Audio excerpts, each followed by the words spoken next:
imagine, or maybe you don't have to imagine too hard, growing up in English, but having words and phrases that connect you to the language, to the culture of your grandparents or your great-grandparents who immigrated here to the United States. Maybe it's words around food for the holidays. Maybe it has to do with a rhyme or a phrase that captures a situation just so perfectly and English won't cut it. For me, I think of the Croatian pastry povitica, and I think of the Swedish nursery rhyme, Rida, Rida, Ranka, Hästen heter Blanka. These are these concepts that capture my family, our traditions, our culture, our history, and our languages.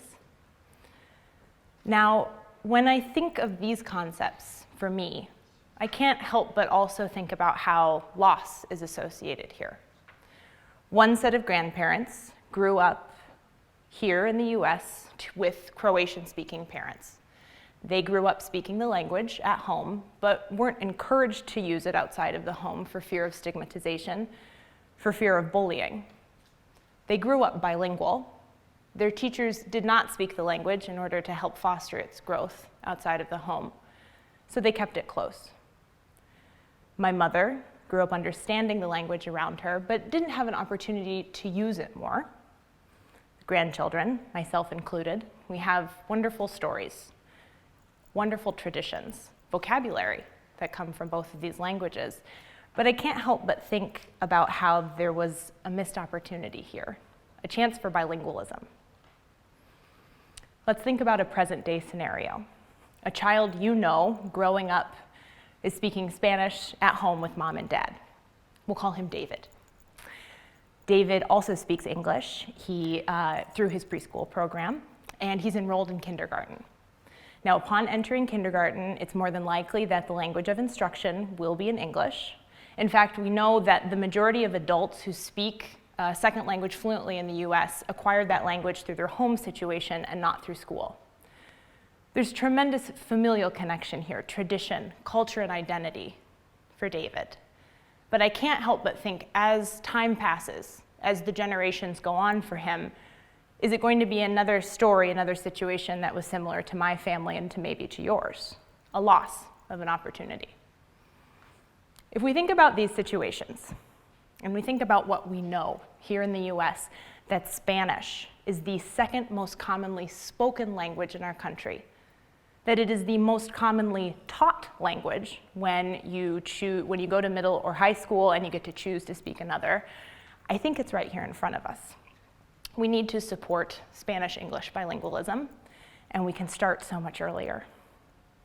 Now, maybe you've seen it in the newspaper, maybe you've read the research yourself, but bilingualism is good for us.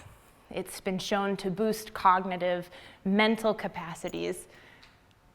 It's been shown to boost our social awareness, not to mention the professional and economic benefits that are out there for us as adults. By supporting bilingualism in Spanish and English, we could help boost these capabilities, these capacities. We could end up creating a truly multilingual society here in the US and a culture of connection, not one of loss or of little too late. So how do we do this? Early language programming. Research that I have done, along with many others, has shown that children are tremendous language learners. From birth, their ability to acquire more than one language successfully has been shown over and over again. And sequentially as well, later in childhood, children have been shown to very successfully acquire a second language. One road for early language programming would be to consider two-way immersion programs. Let's think about David again, and I'll introduce you to Michael. He's growing up speaking English at home with mom and dad. Both David and Michael come into kindergarten. 90% of their day will be in Spanish. Matemáticas, lenguaje, estudios sociales. As they move through school, through each grade, English content will increase. By the time they hit 5th grade, 50% of their day will be spent in English, 50% of their day will be spent in Spanish. Now, another option for early language programming could come through language programs that accompany English content. Here, on a daily basis especially, We take into consideration, too, in these cases, that both David and Michael have different experiences with their language, and so we would design our course content to be appropriate for that. Spanish-English bilingualism and these opportunities can help promote not only our communicative ability, but biliteracy as well. By supporting Spanish-English bilingualism here in the US, we could potentially boost these cognitive mental capacities, our professional opportunities, our social awareness. We could create a culture of connection. The growing number of Spanish speakers in the United States calls us to cultivate, to nurture bilingualism as it exists, to join in, and to not let it fade with each passing generation. Thank you.